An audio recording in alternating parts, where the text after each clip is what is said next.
Ya son las 10 de la mañana con 2 minutos, estamos de vuelta acá en Enlace USACH 94.5 de frecuencia modulada. También nos siguen por televisión digital, canal 50.2 en la región metropolitana y diariousach.cl, que es nuestra señal online. Seguimos enfocándonos en lo que fue la elección del día de ayer, pero queremos ir también hablando un poquito de estas señales que surgen a propósito de los apoyos. Se habló bastante de lo que tiene que ver con la moderación, al menos en lo que pasó en la región metropolitana. Es importante también ir viendo cuáles son esas señales que da el electorado respecto al tipo de liderazgo que busca.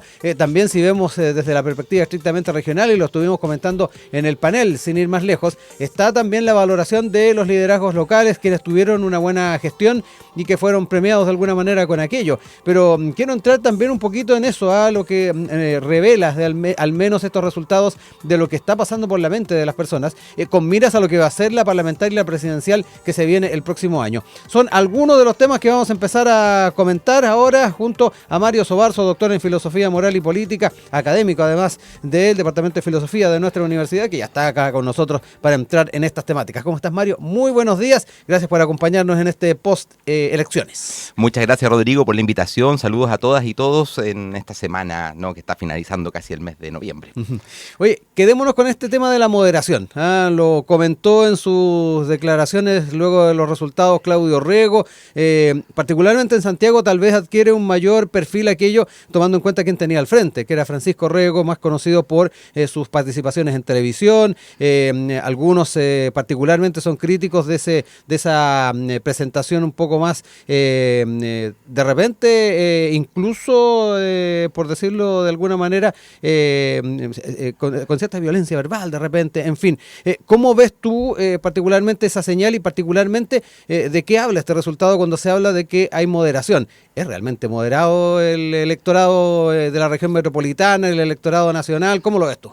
A ver, es que yo creo que son cosas distintas. Yo ayer pensaba que el guión de esto que está sucediendo lo había escrito Enrique Correa, ¿no? Que habíamos vuelto a las fórmulas de la década de los 90 y que estábamos nuevamente en este tipo de discursos. Particularmente cuando uno veía los medios, ¿no? Porque se encontraba en un medio con Jorge Burgos, en otro medio con ¿cómo se llama? La Marta Lagos diciendo que eran los grandes proyectos de la concertación. O sea, era una cosa donde había una transversalidad de canales, de medios de comunicación con este mismo discurso. Sí. Lo cual pero sin la DC, pero sin la DC. Es que eso es lo interesante. Es por eso digo que hay varias modulaciones dentro de esto, porque lo que muestra es que, claro, se quiere reinstalar esta idea del centro, de que hay un centro, que es necesario hacer grandes acuerdos. Marta Lagos decía incluso, hablando con Mirna Schindler, ¿no?, que también está dentro de los medios de acá de la universidad, que había que volver a cambiar el sistema político porque no podíamos gobernar con 22 partidos, que había que reorganizar el sistema político para volver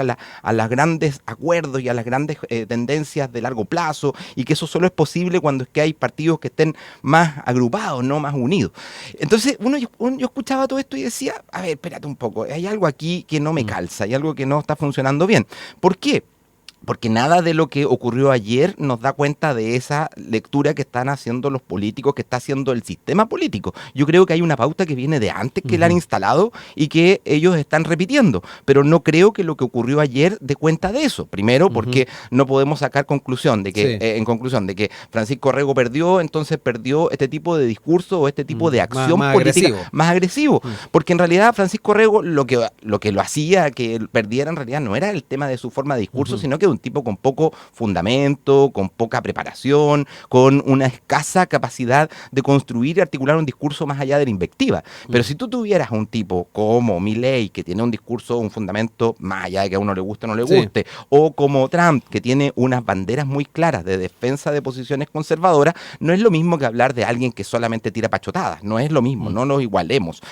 Por otra parte, esta idea de que en realidad porque no logró, no ganó, pero pero pasó a segunda vuelta, ojo, porque fueron incluso, 10 puntos de diferencia. ¿no? Claro, 10 puntos de diferencia, que igual es harto, mirado, recordemos que casi la elección de Pinochet contra el no, el sí y el no, por eso digo que es como un discurso, estamos muy en la nueva concertación, ¿no? Como que se está instalando esta idea, y lo que hay que tener en cuenta también es que los partidos políticos que hoy día operan al interior de las fuerzas políticas dentro del grupo, salieron fortalecidas las fuerzas de derecha, de centro, pero que nosotros tendemos a verlas como centro, pero en realidad son derecha. Sí, y esto es el gran discurso que en la década de los 90 instaló gente como Minami, de las dos derechas, que se nos vuelve a reinstalar con nuevos rostros, con Boric como representante justamente de esta derecha crítica, ¿no? Que es crítica con el sistema de desarrollo, pero que termina operando con políticas de derecha, es cosa de ver la nueva propuesta previsional, es cosa de ver lo que terminó el fin del CAE, etcétera, que terminan siendo propuestas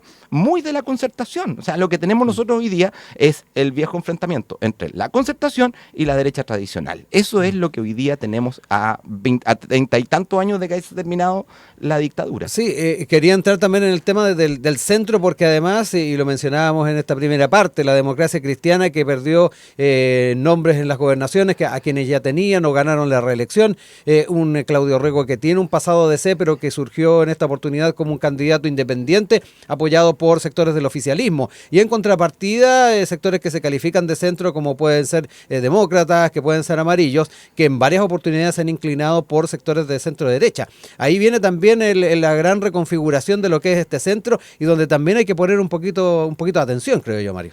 Sí, bueno, y ahí también, dentro de lo que tú señalas, hay que ver dos niveles, ¿no? Porque por una parte están los intelectuales orgánicos del sistema, que efectivamente da lo mismo si están en la centro derecha o en la centro izquierda o en un otro lado, porque hay vasos comunicantes entre ellos, en los centros de estudio, en los lugares donde ellos pululan, ¿no? Las universidades, etcétera, que los hacen reencontrarse y tener acuerdo en términos de las políticas de largo plazo. Y otra cosa son los rostros visibles, los políticos como tal. Ellos efectivamente tienen que hacer el show de que están en conflicto, de que hay una pelea, de que están peleando cuestiones profundas, cuando en la práctica vemos que operan las mismas lógicas que operaban, como decía antes, en la década de los 90. Entonces, tendemos a quedarnos con la imagen que se proyecta hacia los medios de comunicación, pero lo que vemos por debajo es que hay un acuerdo tácito y que lo que están reconstituyendo nuestra élite, una élite, siempre lo repito y soy un poco majadero en esto, una élite vinculada por elementos de sangre, no por elementos de índole circunstancial, no porque hayan ido simplemente a la escuela juntos, sino porque están emparentados familiarmente.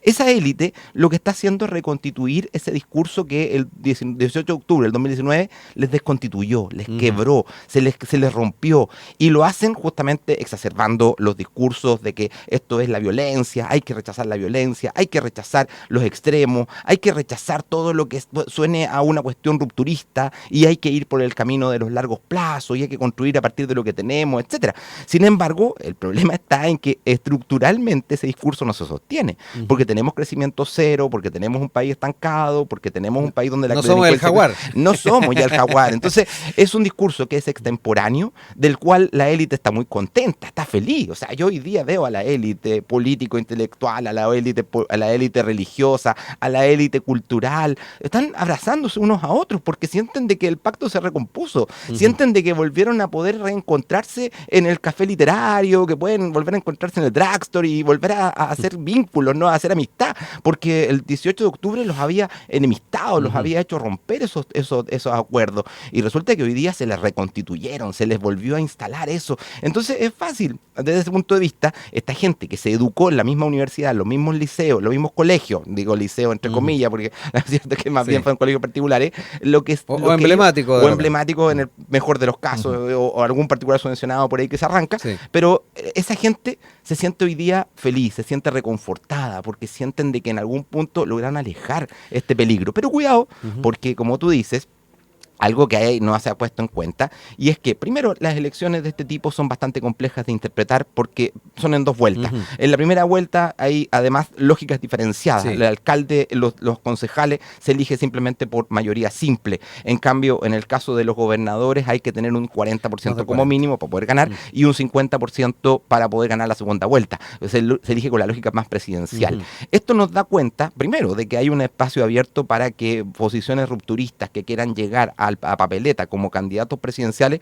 lo pueden lograr y es posible que incluso puedan llegar a una segunda vuelta. Ajá. Porque efectivamente hay un espacio muy grande de gente que no se siente satisfecha con eso, ¿no? Que está descontenta con esto. Que sin embargo en una segunda vuelta voten por las posiciones más centristas, por las posiciones más moderadas, es también razonable. De hecho, bajó la cantidad de votos nulos entre la primera vuelta y la segunda vuelta. Sí, claro. Eso da cuenta de que hay un porcentaje de población que le tiene mucho terror, mucho temor a lo que es la fuerza opositora extrema, ya sea esto la izquierda extrema o la derecha extrema, que levanten banderas demasiado duras. Y esa tendencia tiende a irse hacia el centro, incluso cuando ha votado en rechazo a la clase política, en rechazo a este orden institucional, en una vuelta primera como voto nulo.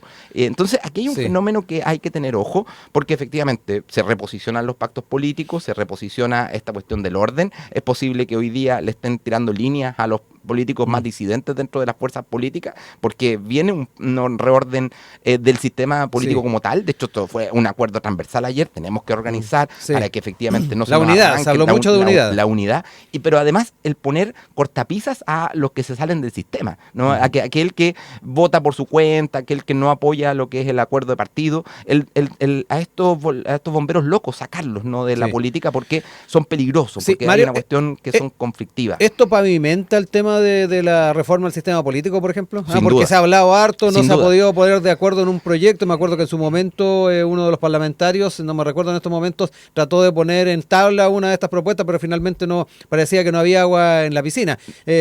Finalmente me da la impresión también, tal como lo dices tú, de que aquí ya se está configurando un escenario para sacar adelante aquello. Sí, sin duda. Yo creo que hay un acuerdo tácito en la élite de que esto no les sirve.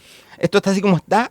Es demasiado peligroso en términos de que hay alguno que se les puede salir por fuera, ¿no? Hay un posible candidato... Los díscolos. Abusando el discurso de los 90 nuevamente. Hay una posibilidad de que los díscolos salgan por fuera con este sistema político. Y eso no lo quieren, ¿no? Ningún partido político, ninguna alianza. Y es más, lo que tienden es a creer que hay una nueva formación de alianza. De hecho, ayer, fíjate que era muy interesante porque todos presentaban el oficialismo, a pesar de que muchos de los candidatos no iban por dentro del pacto, se plantearon como opuestos, como distintos al pacto oficialista, como el caso justamente de Claudio que ganó, que se planteaba como algo distinto al pacto oficialista, y sin embargo, lo que leía los medios de prensa era que había un enfrentamiento entre el pacto oficialista, o sea, dígase concertación nuevamente, porque es algo que se corrieron los rostros, algo que parece que... Pero, no, ojo, yo comparaba, decía, bueno, ¿acaso el Frente Amplio y los jóvenes que están detrás del Frente Amplio y Gabriel Boric son más de izquierda que Mario Palestro en los décadas de los 90? ¿Son más de izquierda ellos que lo que eran algunos de los diputados que ponían rostro y que le daban carne a luchas sociales y que habían tenido historia detrás? Yo sinceramente lo dudo, ¿eh? Yo creo que hoy día Palestro sería Ultrón al lado de lo que es el gobierno actual. Entonces, cuando es que yo veo eso, digo, no, la verdad es que no veo que hayamos avanzado demasiado con respecto a los 90. Lo más interesante de todo esto es que son los que levantaron este eslogan de no son 30 pesos en 30 años, son los que terminaron reposicionando los 30 años, los que terminaron levantando las banderas de la moderación. El discurso de Boric anoche era impresionante, era escuchar a Patricio Elwin en el año 1990 cuando que asume el gobierno, ¿no? Y diciendo, bueno, tenemos que abrirlos con todos, civiles y militares. Exacto, era una cuestión donde que tú veías un remix, ¿no? De lo que era los décadas de los 90 en todos, ¿no? Y en todas, y donde es que además lo que tienes tú, que es posible candidato presidencial que quieren levantar, que es Bodanovich, es además un representante, no es menor que se haya formado en la escuela de Chicago, ¿no? Que a su posgrado lo haya ido a hacer a la escuela de Chicago, que es la misma escuela donde se formaron los Chicago Boys, que fueron los que implementaron las políticas neoliberales en Chile. Entonces, ¿qué es lo que tienes tú? Una izquierda que lleva un candidato que es una persona que se formó en el pensamiento neoliberal. ¿Qué es eso? ¿Dónde está ahí? Bueno, eso era los décadas de los 90. Eso es lo que nosotros estamos reviviendo. Y ojo, porque probablemente sean los últimos pataletas, ¿no? de abogado que está haciendo el sistema político, porque lo que no se da cuenta del sistema político es que por debajo hay una sociedad que se les desfondó, y hay una sociedad que no calza con esto, y que claro, ¿por qué puede ganar esto? Porque lo que tiende a suceder cuando tú votas aterrorizado, y votamos aterrorizados porque estamos obligados a votar, no porque queramos ir a votar. Si yo me hubiera podido quedar ayer sin tener que ir, no habría ido a votar, porque no me interesaba la elección, porque no había diferencia entre Claudio Rego y Pancho Rego, y probablemente mucha gente sintió que al final la única diferencia era que el otro era demasiado roto, roto, demasiado bruto, y que en realidad ese tipo de cosas no les simpatizan, pero no les simpatizan a nivel personal. El proyecto político no sabíamos qué representaba uno y cuál es la diferencia entre uno y otro. Si tú le preguntas a una persona común y corriente qué diferencias hay en que salga electo un gobernador u otro, lo más probable es que te diga ni siquiera entienda lo que hace la función del gobernador y cuáles sean las grandes diferencias entre los gobernadores. Sí, Mario, hablabas yo ocupo tus palabras, esta ilusión que de alguna manera se fue generando a propósito de estos resultados y la forma en que se fueron también generando ciertas coaliciones o ciertos bloques, esta ilusión noventera, concertacionista, o más que nada de transición a la democracia.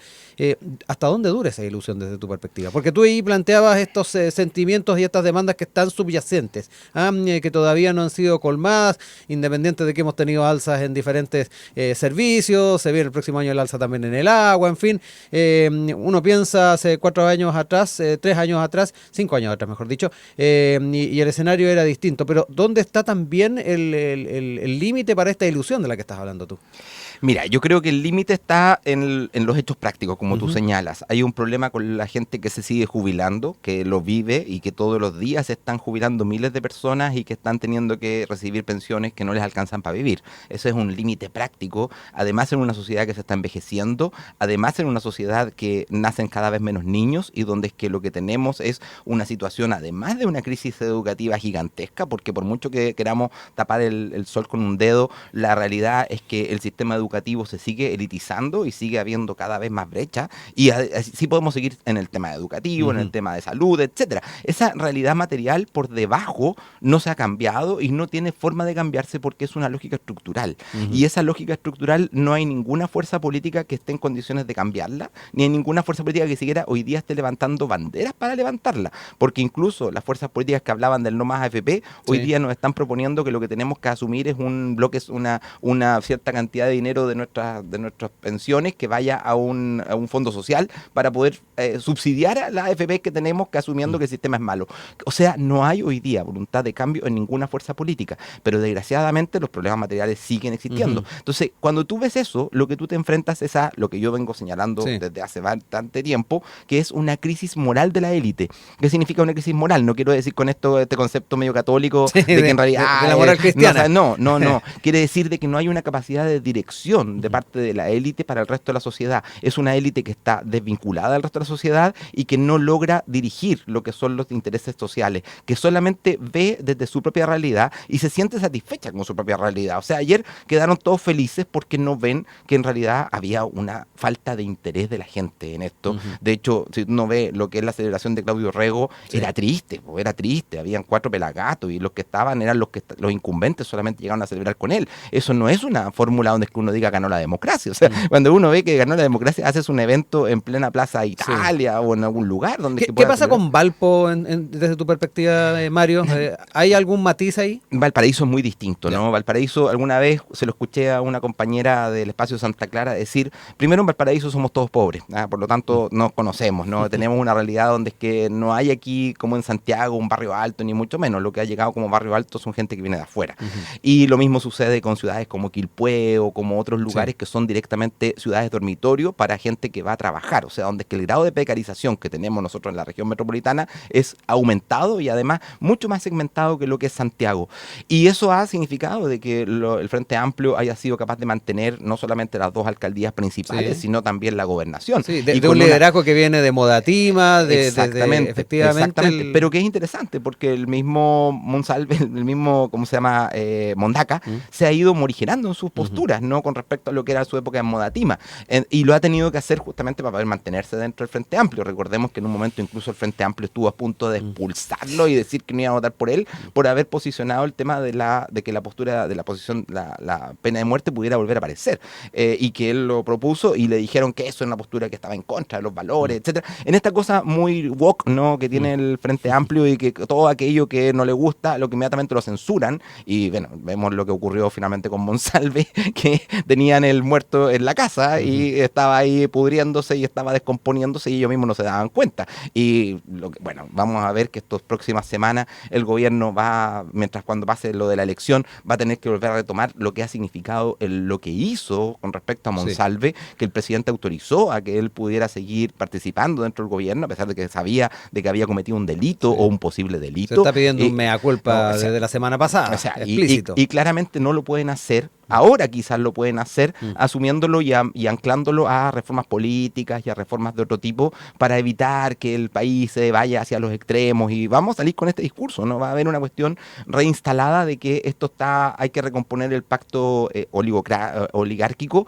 y que esto nos va a permitir dar continuidad justamente a la gobernanza, porque este es el gran objetivo del gobierno, terminar primero su gobierno, y eso la derecha está muy feliz, incluso nadie, fíjate, a pesar de todos los elementos que sabemos con el caso Monsalve, nadie ha tratado de hablar de una acusación constitucional, a pesar de que se hizo uso de la ley de inteligencia, de que mal uso, a pesar de que se utilizaron las policías para beneficio y protección de una persona, etcétera. A pesar de todos esos elementos que son tremendamente graves en términos de una democracia, y nadie en la derecha le está pidiendo la cabeza del gobierno, ni nadie está hablando de una posible juicio político, ni mucho menos. ¿Por qué? Porque se recompuso este pacto y esta alianza donde, es que recordemos, no es menor que Jorge Burgos ayer en el programa decía que el mejor acuerdo que se había logrado en toda la historia era el 2005, ¿no? Cuando que se hizo la reforma constitucional con Lago. La nueva constitución que se había planteado. Y recordemos que esa nueva constitución que cambió la firma de Pinochet por la de Lago fue la misma constitución que hicieron con Longueira, que hoy día está acusado por la ley de pesca, que es una de las leyes más corruptas que se ha hecho en la historia de Chile. O sea, estamos hablando que reconocemos un acuerdo que se hizo entre cuatro paredes y con cocina. De hecho, Burgos decía, hay que volver a las cocinas, a las buenas cocinas, y levantaba este discurso, ¿no? Y uno decía, bueno, sí, porque esos tipos lo que quieren es eso, sacarlo rápidamente esta crisis, y creen que la crisis es una cuestión puramente política. La crisis para ellos es una crisis que se encuentra en la política, y no se dan cuenta de que el problema está no en la política, está en lo estructural.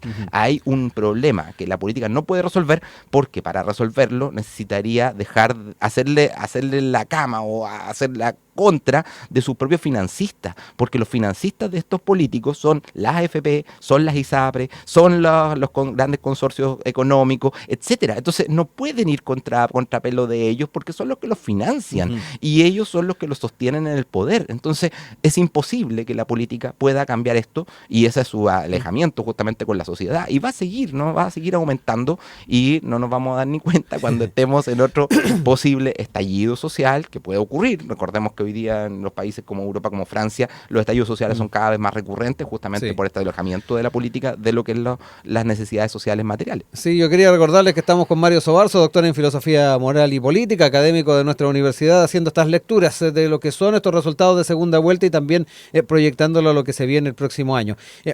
Algo dejaste entrever en tus primeras intervenciones, Mario, pero quiero centrarme también en la figura del Partido Republicano luego de esta elección.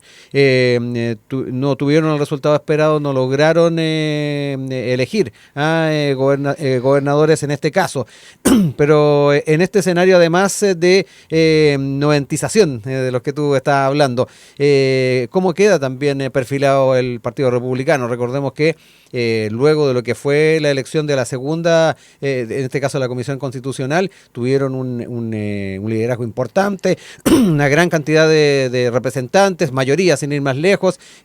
No olvidemos además que José Antonio Kast ganó la primera vuelta presidencial anterior, luego en la segunda vuelta finalmente perdió con el presidente Boric, pero ese porcentaje de apoyo está todavía en la mente de la gente. ¿En qué situación quedan los republicanos a propósito de lo que ha pasado ahora?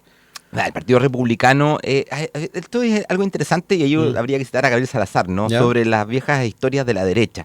El Partido Republicano corresponde a esta concepción conservadora que se nos olvida que siempre en Chile existió y representó un 20% o incluso un poquito más, que no era la derecha liberal, que no era la derecha más nacionalista, progresista, ni mucho menos, sino que era la derecha, la fronda aristocrática, ¿no? Que estuvo mucho tiempo ahí en la UDI, ¿no? Que estuvo mucho tiempo en la UDI y que desgraciadamente justamente para ellos la UDI se fue volcando cada vez más hacia ese concepto de la UDI popular, que en algún momento le dio mucho rédito y que le fue haciendo perder esa relación con el mundo más conservador.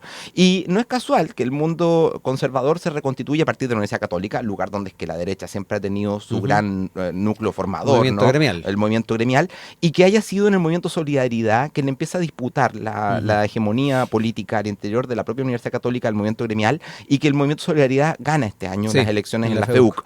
Eso le costó al movimiento al movimiento Solidaridad casi 15 años, 20 años, si no me equivoco, en lograr triunfar frente al movimiento gremialista. El proyecto de esta derecha diferenciada, de la derecha más de pro acuerdos, es interesante porque vuelve a situarnos en una cuestión que históricamente habíamos olvidado y que los pactos nos obligaban a que se perdiera esa diferenciación, esa fragmentación que ocurría, pero que hoy día se vuelve a colocar. Ahora, ¿cuál es el techo del movimiento republicano, del Partido Republicano? El techo está en que hay una parte importante de la sociedad que no le gusta la derecha, muy importante en Chile, es un país que es tradicionalmente más progresista que conservador, que además es un país que le molesta mucho las tendencias a meterse en la vida privada, y esto ya no tiene que ver con algo histórico, sino que es algo nuevo, que fue producido por lo que Carlos Peña llama la modernización. La modernización hizo que la gente empezara a valorar su vida privada, su familia, etcétera, y que no quiere que se metan con moral sexual, que le vengan a decir cómo vivir,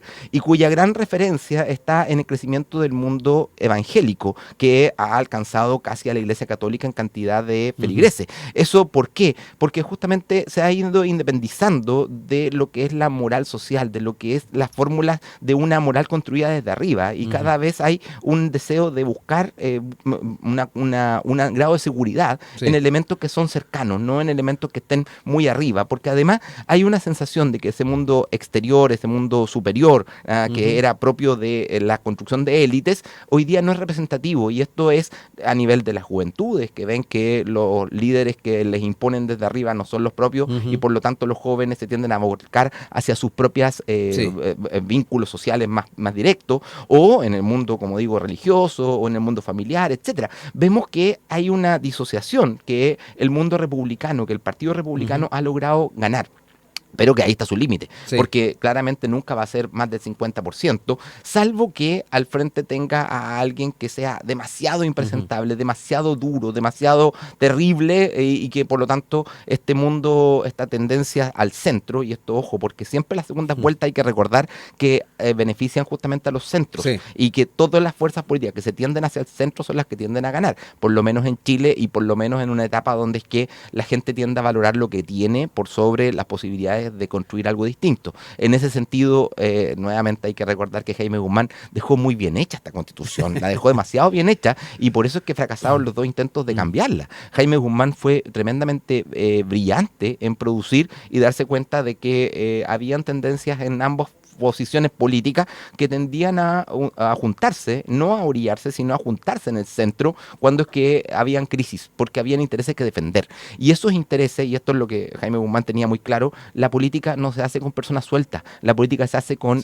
intereses de incumbentes. Y esto es lo que en el fondo este sistema político le permite al orden, le permite mantener estos intereses de incumbentes y tender justamente a generar puentes por forma tal de mantener la gobernanza. En ese sentido, el Partido Republicano, su mejor opción, su mejor apuesta es justamente tratar de acercarse a la derecha tradicional, buscar donde es que existan, esto lo planteaba anoche Chalper, ¿no? Que buscar puentes donde es que sea posible cooperar y no competir. Que hay lugares donde es que va bien la competencia. En la municipal igual se logró en algunos aspectos. Sí, de hecho se logró. En muchos lugares ellos tuvieron tuvieron beneficios. Ahora, es muy interesante porque si tú veías los datos, todo indicaba que que Francisco Herrero debía haber ganado. Si tú sumabas todos los votos de la derecha dura, social cristiano, todo lo que tiene que ver con lo cual te muestra de que hay una parte de la derecha a la cual tampoco le gusta ese tipo de discurso extremo. Ojo que pasó también en Valpo. Sí.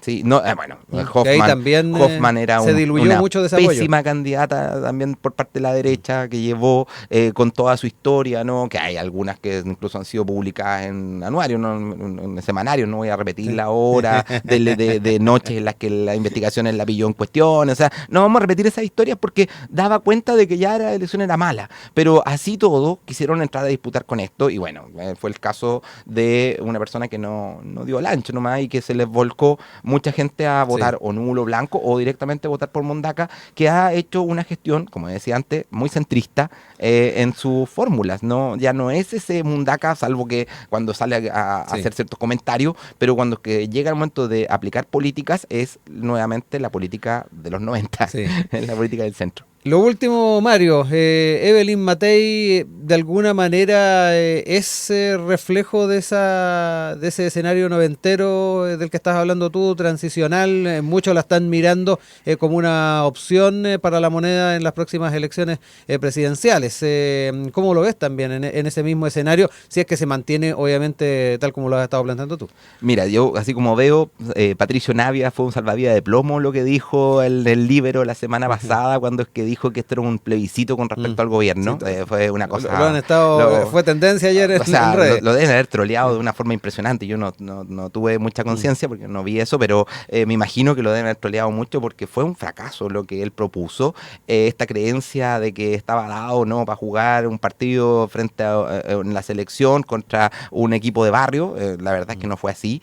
Y lo que demuestra es que Evelyn Matei está en el punto cero porque le pusieron un objetivo que era, si había un plebiscito con respecto al gobierno, entonces ella quedaba muy bien posicionada. Pero si el plebiscito se perdió con respecto al gobierno, entonces ella vuelve a empezar de cero y puede aparecer cualquier candidato dentro de la derecha que tenga mucho mayor arrastre que esté en condiciones de competirle a ella en la primaria y posicionarse en Carter, por ejemplo. Podría ser Carter, podría ser una persona que viniera el mismo Desbordes, que ganó en Santiago Centro. Incluso, fíjate que la Marta Lago decía una cuestión que era muy sorprendente, porque decía, bueno, es que, ¿cómo se llama? La verdad es que decían que Francisco Orrego era muy competitivo, pero perdió con 55 contra 45, no fue competitivo. Y después, inmediatamente después, dice, pero Claudio Orrego, que ganó con 2,5 millones de votos, tiene demasiado poder. Pero Francisco Orrego perdió con 2 millones de votos. O sea, también él queda con mucho poder. ¿Y por qué es válido el poder? ¿Y por qué dice que es competitivo y después no es competitivo? O sea, es como algo medio contradictorio en eso. Y cuidado con esto, porque si Francisco Orrego fue capaz de movilizar a 2 millones de personas, ese es el piso con el cual parte cualquier candidato de derecha. No es ni Evelyn Matei, ni Carter, ni nadie. Es cierta la conciencia de que aquí la derecha tiene un 45% de los votos, que fue lo mínimo que sacó Pinochet el año 1988, y que es lo que ha seguido manteniendo. Entonces hay que tener ojo con esto, porque si algo puede romper eso, es que alguien aparezca centrado, ¿no?, que aparezca más vinculado al centro, como ocurrió con Piñera, que le agarró como un Claudio Rego, eventualmente. Un Claudio Rego u otra persona. Me imagino que Rincón debe estar pensando que esta es su oportunidad también, aunque yo no le veo ninguna posibilidad, pero podría pensarlo, u otras posiciones más bien de centro derecha, diríamos nosotros, que se instalen y que sean capaces de entrar a una primaria, colarse en la primaria y ser competitivos, porque son capaces de movilizar incumbentes, ¿no?, que son capaces de llevar a esta gente a que vote. No es casual, que recordemos que en la elección anterior de la centro derecha, que alguien que no ganó, pero sí fue el que le ganó a todos los que eran los tradicionales de la derecha y de los propios partidos. Entonces, ojo, porque creemos de que Evelyn Matei va a ser la candidata, pero no es obvio que lo vaya a ocurrir. Y cuidado, porque Evelyn Matei yo creo que también demostró ayer que tiene un techo, ¿no?, que ese es el techo de que llega a la derecha, pero no logra quitarle fuerza al centro. Y eso es su límite. Mario Sobarzo nos acompañó hoy día. Importante el poder ir haciendo esa bajada de los números de esta elección, pero también ir proyectando escenarios de lo que se va a estar configurando para el año 2025. Muchas gracias, Mario, como siempre, por la disposición. Muchas gracias a ti, Rodrigo, y bueno, buena semana para todas y para todos.